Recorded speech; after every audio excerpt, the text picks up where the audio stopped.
Hey guys, in our video today we're going to be reviewing how we calculate the area and the circumference of a circle. However, before we get into any calculations, let's go ahead and familiarize ourselves with a few things. So I'm going to go ahead and draw a circle.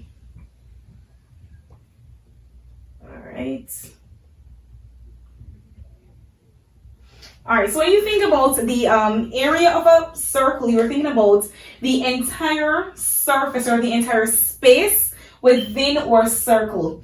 And when you think about the circumference, you can also think about the perimeter, which would be the distance around our circle.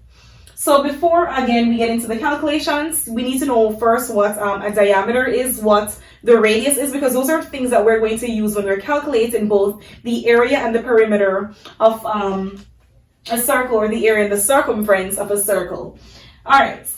So if we were to draw a line directly through the center of the circle from one end of the circle to the other end, and of course we're going directly through the center, this distance from this point to this point in our circle is called the diameter. So the diameter is typically that line that again runs directly through the center, moving from one end to the other, and it cuts the circle into two equal parts, and it is denoted by the letter D. So D would represent what we call the diameter of the circle.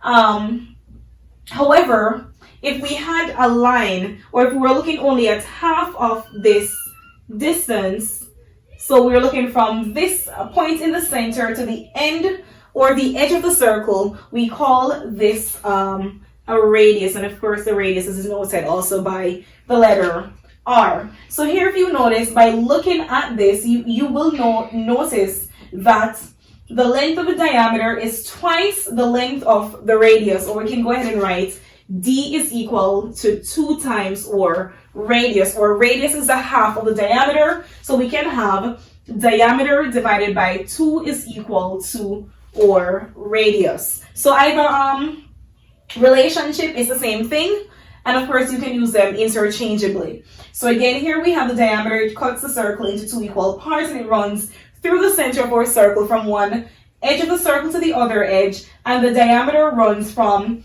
the center to any point on the circle. So we can have a distance from here to here. This would also be equal to R. So the diameter or the radius can be at any point within our circle, or can be found at any point within our circle, running either from the center to the edge, as in our radius, or from one end of the circle to another end of the circle, directly through the center, as with our diameter. All right, so what are the formulas that we use to calculate area and the circumference of a circle? So when we're looking at the area of a circle, the formula is A is equal to pi times the radius squared. So of course, where we in order to calculate, say, the area of a circle, we typically will be given the radius, and then of course we're going to have to go ahead and calculate what the area is. Or if we wanted to calculate the circumference, the formula is slightly different. The circumference is equal to 2 pi times the radius. And of course we see this pi expression repeated in both the area and the circumference. So what is pi, and why are they using pi to calculate the area and the circumference of a circle? So pi is typically denoted, it's a Greek letter, is denoted as 22 over 7, or we can also say it's 3.14.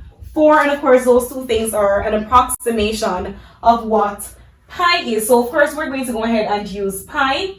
We're going to use a radius to calculate both our area and our circumference. And of course, in different situations, you might get the area and you're asked to find the circumference, or you're given the radius and you're asked to find the area and the circumference. So we're going to go ahead and play around with the formulas to calculate different things within a circle. I'm going to go ahead and erase this.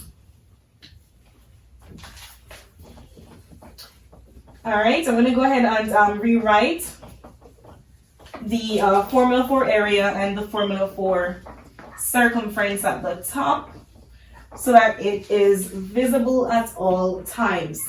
So again, the area is equal to pi times the radius squared, and the circumference is equal to 2 pi times or radius, and recall that d is equal to 2 times our radius, or the diameter is twice or radius. So these are the formulas that you need to bear in mind, and they will serve pretty useful when you're calculating both the area and the circumference for a circle.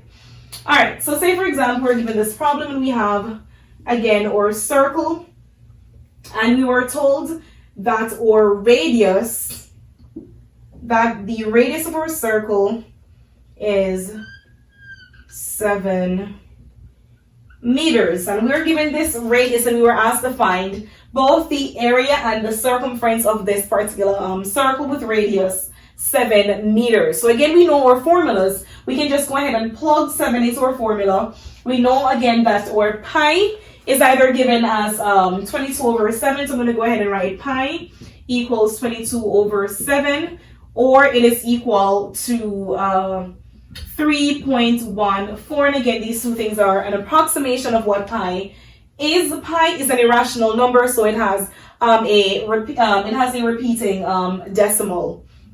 All right, so here we have 7 meters as our radius, and we're trying to find first the area and then the circumference afterwards. So again, the area is equal to pi times our radius squared. So we do know that pi is either 22 over 7 or 3.14. For our purposes, we're just going to go ahead and use 22 over 7 for pi.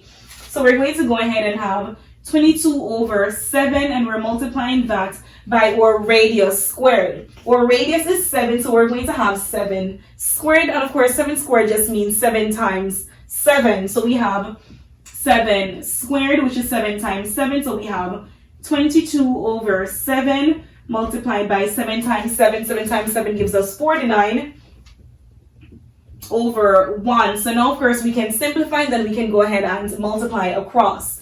So 7 divided by 7 gives us 1. 49 divided by 7 gives us 7. So we're left with 7 times 22. 7 times 2 gives us 14. Carry 1. 7 2's 14 plus 1 equals 15. Since we're finding the area, we know that we're multiplying meters by meters when we do 7 squared. So we'd end up with 154 square meters. And this right here would be our final answer, and that would be the area of the circle given that the radius is 7 meters. Right, so C equals 2 pi r. C is equal to, we know 2. We know our pi is 22 over 7, so times 22 over 7, and we know that our radius is 7 for this example. So times 7 over 1.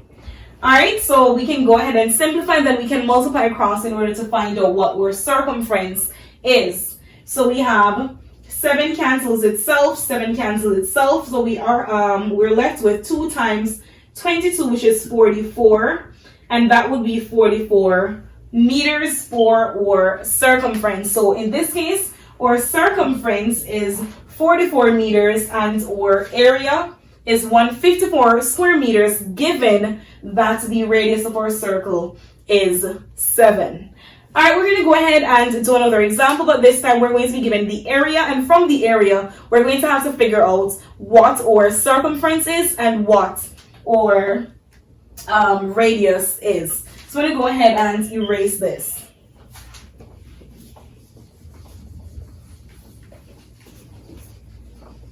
All right, so we're going to be given again the area. So we're going to have to go ahead and manipulate the formula in order to figure out again what our circumference is and what the radius is. So say for example, we were given the area of a particular circle. So this is our circle, and we were told that I'm going to choose a random number. So we're given, say A is equal to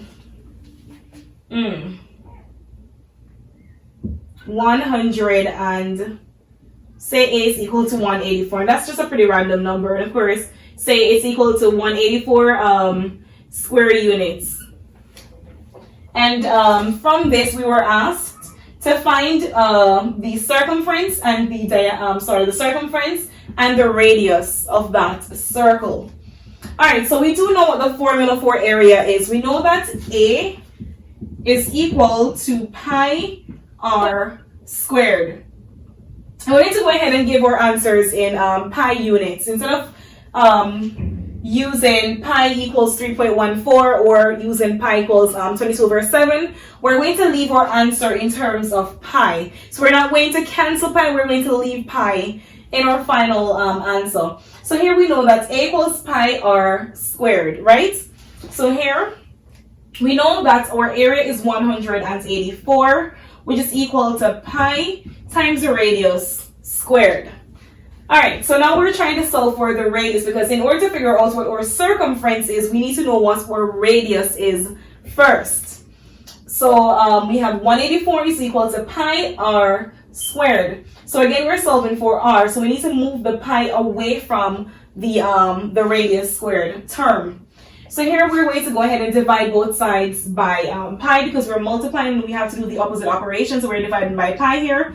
We have to also divide by pi on this side as well, because we have an equation and we have to maintain the equation. So what if we do to one side, we have to also do it to the other side as well.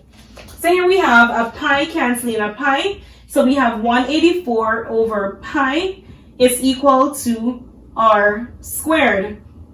And in order to figure out what r is, since we're squaring r, if we find the square root of r, which is the opposite of squared, then both cancel and we're left with r on this side.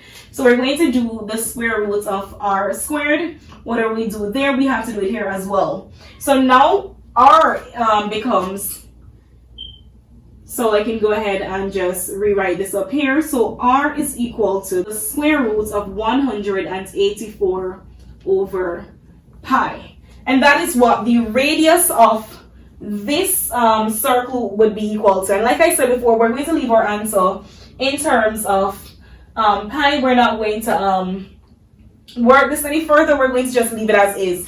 Of course, you could go ahead and simplify 184 divided by 3.14, then find the square root of that term, and then use an approximation for the radius. So this is something that you could plug into your calculator if you wanted to, but we're going to leave it there. Now we're going to use this same radius to find out what our circumference is. So again, our circumference is equal to 2 pi times the radius. So of course here we have c is equal to 2 pi, and of course we know that our radius is that entire expression, the square root of 184 over pi.